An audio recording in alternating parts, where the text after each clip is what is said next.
Amazing It is grace. believed that the Apostle St. James was assigned to preach the gospel in the Roman province of Hispania, Spain. After some time preaching, there were no converts. In Saragossa, by the bank of the river Ebro, he was praying, downcast for the lack of results.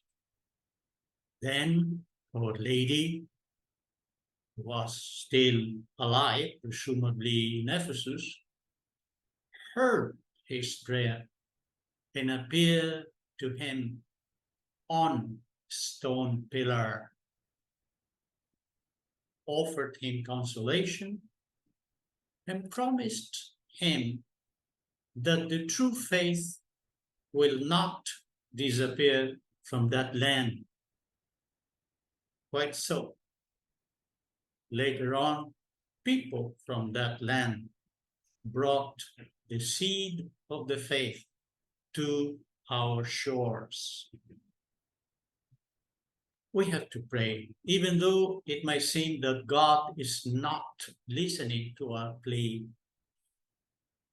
When our Lord seems to be hiding and our petition seems to go unanswered, that is the time to cry out more resolutely and urgently, like the Canaanite woman who, faced with the master's apparent coldness, persisted in her request with the humble reply, "Yeah, even the dogs eat the crumbs that fall from the master's table."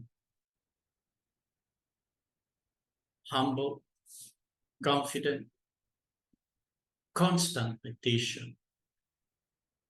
Everything has its time. Our Lord knows perfectly well what our needs are. Yet, He wants us to ask with the same persistence as the people in the gospel. "Lord, if you will, you can make me clean. Domine ut videam, Lord, that I may see." Ask the same way they did. They asked him for everything. I will not say that man's life should be spent in nothing but asking, for there are times when one sees the need to abandon oneself and one ceases to ask, but later on one comes back to it. Nowadays, I ask a lot. I keep on asking. After having abandoned myself in God's hands for years, I now consider it better to ask. Our Lord always gives in to those who approach Him with the desire to please Him. His heart is moved when we place in His hands all our needs, desires, and worries. Before the insistent supplication of the Canaanite woman, his apparent initial coldness changes to open admiration. "O woman, great is your faith.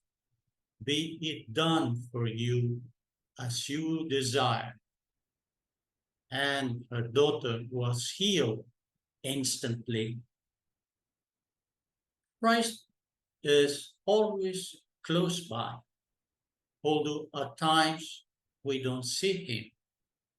He is continually listening to us and lovingly watching us, in spite of the fact that we may not feel anything. We ought, therefore, to persevere confidently in our prayer.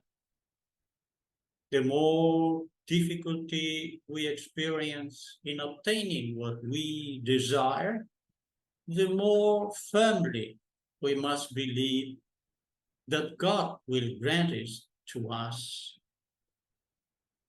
And when we are assaulted by a violent temptation of discouragement, opposition, struggle, tribulation, a new dark night of the soul, the psalmist places on our lips and in our minds these words: I am with you in the time of trial.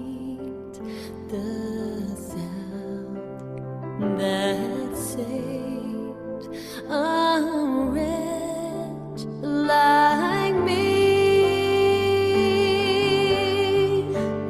I once was lost, but now